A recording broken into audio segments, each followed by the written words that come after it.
The real estate market is cooling and it's cooling fast.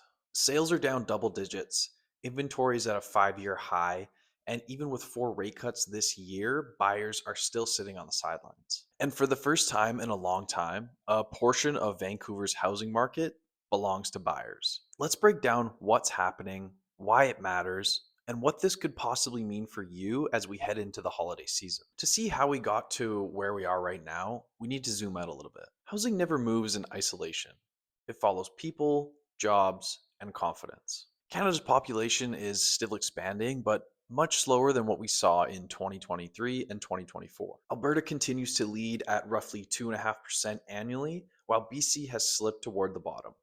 That matters because population growth is one of the main drivers when it comes to housing demand. In BC, most of that growth has come from international migration, newcomers wanting to come here for our lifestyle and economy. But another key driver, interprovincial migration, has flipped negative. In 2023, BC lost over 8,500 people to other provinces. And in 2024, we lost another 8,200. So while people are still arriving from abroad, more Canadians are leaving BC than they are arriving. And that cooling in net growth is starting to show up in our housing numbers. So, what does that look like here on the ground? In October, 2,255 homes sold in Metro Vancouver. That's 14.3% lower from last year, and it's also 14.5% below the 10-year average. Usually, October gives us one last burst before winter. But even with the Bank of Canada's fourth rate cut of the year, buyers didn't come rushing back. That shows how deep buyer fatigue runs. People have watched rates bounce around for the last 2 years and they're cautious. Lower rates alone don't rebuild confidence.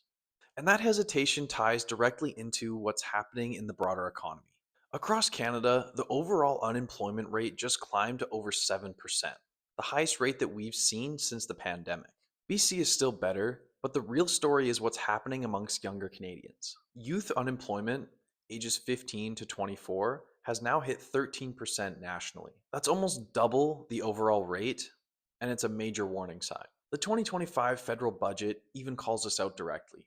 Youth joblessness is expected to get worse through 2026 before it gets better. So, while headlines talk about affordability and new housing programs, the deeper issue is that the next generation of buyers are struggling just to find stable work. When you combine that with higher living costs and still elevated borrowing costs, it's not really a surprise that first time home buyers have dropped off. People want stability before committing to a mortgage. And for people under 30, that stability just isn't there. I'll be doing a separate video on the 2025 budget in full and what it really means for jobs, the economy, and housing. So make sure you like and subscribe so you don't miss that one. For now, the takeaway is simple. Until we see a real combination of stronger job growth, improved affordability, and renewed buyer confidence, housing demand will likely stay muted, even if interest rates come down a little bit more. We saw over 5,400 new listings in October, which is about flat from last year, but active listings jumped 13.2% to over 16,300 homes. And that is 36% above the 10-year average. That's the highest we've seen in years.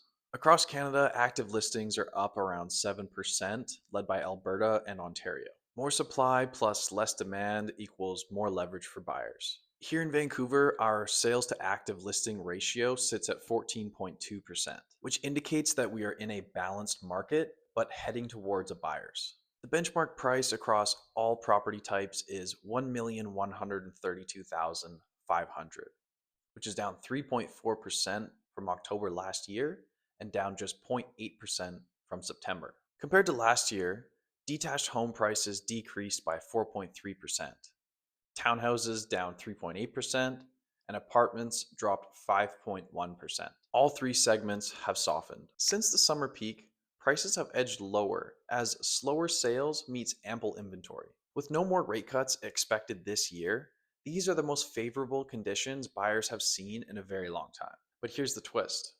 With resale inventory high, future supply is shrinking. Building permits for new single family homes in Ontario and BC have dropped to 1980s levels. Developers are holding back because of financing and construction costs. Once demand rebounds, that limited pipeline could tighten the market again. So, where does that leave us? If you're a buyer, you finally have options and negotiating power. If you're a seller, you need to price very strategically.